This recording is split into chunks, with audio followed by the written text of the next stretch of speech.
Welcome to Data Within Reach. Today, we're going to do part 2 of the tutorial, Vegas Data Vegas. Now, if you haven't already, you can watch part 1 of the tutorial, or if you really feel like it, I'll put a GitHub link at the bottom so that you can just get yourself up to speed on part 1 and start from part 2. It's always a possibility if you like. So, as we mentioned before, scroll back up to the top, we're going to model a gambling table with min and max bets. And the reason why we need to do this is because if you're doing the strategy of doubling your bets and you hit the max bet, you're in big trouble, right? Like that strategy isn't going to work once you get up to the max bet because you have to win that last one. Otherwise they stop you from betting extra. You have to walk away and go somewhere where there's a higher bet limit and bet somewhere else. Which actually is an interesting idea. You could string different tables together to solve that problem and get like a virtually larger bet limit. Which is good for the casino that has the lower top end, isn't it? Interesting. The casinos probably did this math. I bet you they did. Anyways, so for part 2 today, we're going to, and I'll just make this cell markdown here, cell type markdown, so we can just write a little, hey, this is what we're going to do. Let's create a table that holds the roulette wheel, in this case, and the key attributes that we will need to model for this table is the min and max bets. So as we learned in the last tutorial, the way that you create a class is you start with the keyword, not too surprising, class. We're going to call this one table game. Now, every class needs to have one little line with 3 quotes under it that describes what the class does. This is the table, let's capitalize it right, T-A-B-L-E-G-A-M-E,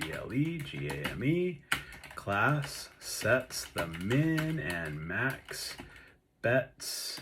And do we want it to accept bets? I think we might. And accepts the bets. Default constructor is roulette. Now remember, in the past I've learned other languages like Java, and so we use the term constructor. You know, it's actually underscore init underscore here in the Python world, but I still use the term constructor. So let's go ahead, speaking of, and create that constructor. Underscore init underscore. You always have to pass self into the constructor. And in this case, we're going to have min bet and max underscore bet. Those are going to be the 2 attributes that are required to define a table, right? Because you can't really have a table without those 2 things, a min bet and a max bet. And they're particularly the things that we care about. So here is the default constructor roulette wheel. All right, so first of all, let's give it a roulette wheel. Self.table is going to be a roulette wheel.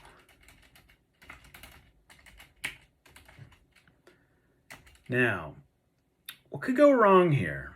What happens if we try to create a table where the minimum and the maximum bets are reversed? Like the maximum bet is $3, but the minimum bet is $100. Well, you could have that, just no one would be able to play it, right? So I think we're going to define that as a sort of an out-of-bounds condition for a table game in Vegas. So let's just check and make sure that when this thing gets constructed, it isn't wonky like that. So we'll say if min bet is less than or equal to max bet, then self.table, let's say self.min bet equals min bet. So we're just like attaching that input parameter to the class. Self.max bet equals max bet. Again, attaching that parameter to the class. And let's say that the just so we don't have, we're going to have an attribute for the table that is how much was bet. Self.bet. And let's just say whenever everything starts, that is set to 0. Till someone makes a bet, that thing's set to 0. And else, if that's not the case, if the max bet is like lower than the min bet, then let's just print min bet must be less than max bet. Sorry, invalid. All right, so what kind of methods does this class need? Let's make a method to place a bet. And always have to pass self into a method in a class. And then amount bet. If amount bet. So once again, there's a lot of things that we have to sort of check against with this hypothetical table. You can't create a table where the minimum bet and the maximum bet don't make sense, like if they're swapped around with each other.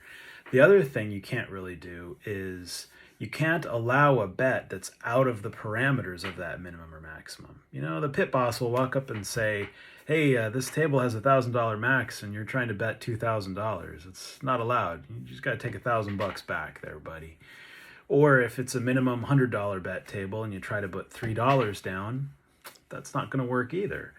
So let's check all those different conditions real quick. So if amount bet is less than self.min bet, then print bet not accepted.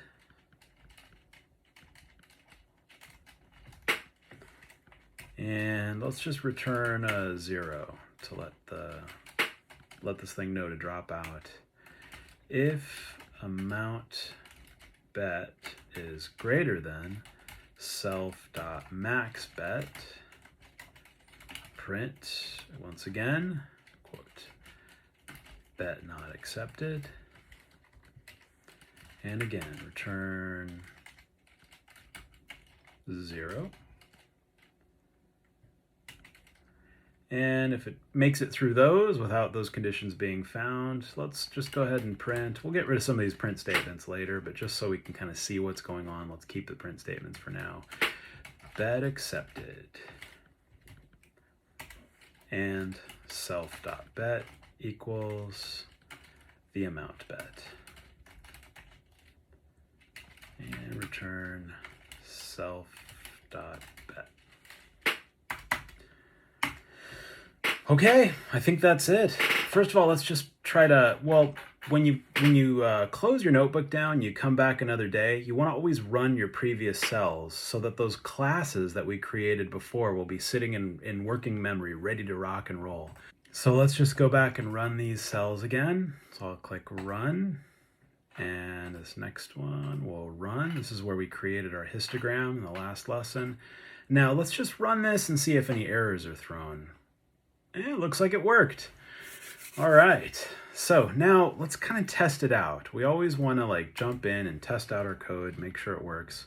So let's create what we think is a not really valid table. And let's make that table a table game with a minimum bet of 50,000 and a maximum bet of $3. How's that going to work? Let's check it out. It's going to tell us that it didn't work. Min bet must be less than max bet. Well, now let's create like a valid table and call the table game class. And we'll make it 5 and 1,000. Okay, now let's try to place a bet that we know won't work because the minimum bet is $5. let's say valid table, place bet, $3. See what happens there. Bet not accepted, and it returned that 0. All right, let's try doing another one. Valid table, place bet. Let's make it 1,000. Make it 1,001. Run. Bet not accepted. Remember, the max bet was 1,000, so if you try to make it 1,001, that won't work. So now let's say valid table, place bet, $200. Bet accepted.